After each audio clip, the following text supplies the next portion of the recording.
Sheikh Hasina fascist সরকারের শাসনামলে বিভিন্ন সময়ে সাইবার নিরাপত্তা আইনে মিথ্যা মামলা এবং হয়রানির জন্য এই আইন বাতিলের দাবি জানান ভুক্তভোগীরা। সকালে জাতীয় প্রেস ক্লাবে ডিজিটাল রাইট নাগরিক ইউনাইটেড নেশনস বাংলাদেশের আয়োজনে বাতিলযোগ্য সাইবার নিরাপত্তা আইন জনগণের প্রত্যাশা শীর্ষক গোলটেবিল বৈঠকে এ দাবি জানান তারা।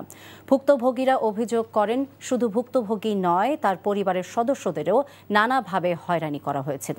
এ সময় মামলা প্রত্যাহার, ক্ষতিপূরণ এবং অপরাধীদের শাস্তি দেওয়ারও দাবি জানান তারা। আলোচনায় বক্তারা এখনও যারা ডিজিটাল নিরাপত্তা আইনের সাজা ভোগ করছে তাদের সাজা মওকুফ করার পাশাপাশি এমন হয়রানিমূলক আইন বন্ধ করার দাবি জানান।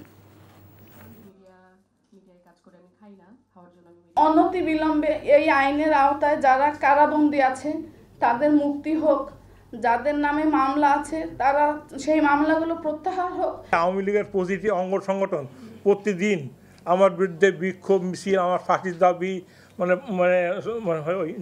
সব কিছুই করছে। টাকা চুরির জন্য যদি আমার গলায় জুতার মালা পরাইতে হয়, তাহলে আমার শালীর সাথে প্রতারণা করার জন্য তোর ফাঁসি হবে। দুলা ভাই, আপনার তো ঘর জামাই বইলা একটা পরিচয় আছে, আমার তো তাও নাই।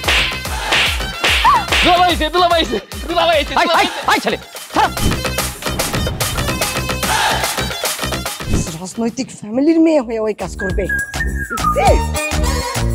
যারে পাবো হারে পিটাবো, রক্তের নেশায় ধরতে, রক্তের নেশায়, কাঁচা রক্তের নেশায় ধরতে। তোমার এই পলিটিক্স আমার বাম পকেটে থাকে। পাঁচদের বউরে ঝামেলা পাকাই। এই বেটা, আমি তখন বিয়ে করিনি। দুইটার আমি গুলি করে মারু। মাসুদরা কোনোদিন ভালো হয় না। আপনার পোশাক দেখে কিন্তু আপনার তালুকদার বংশের লোক মনে হয় না আব্বা, আপনার মনে হয় যে আপনি ফকির বংশের লোক।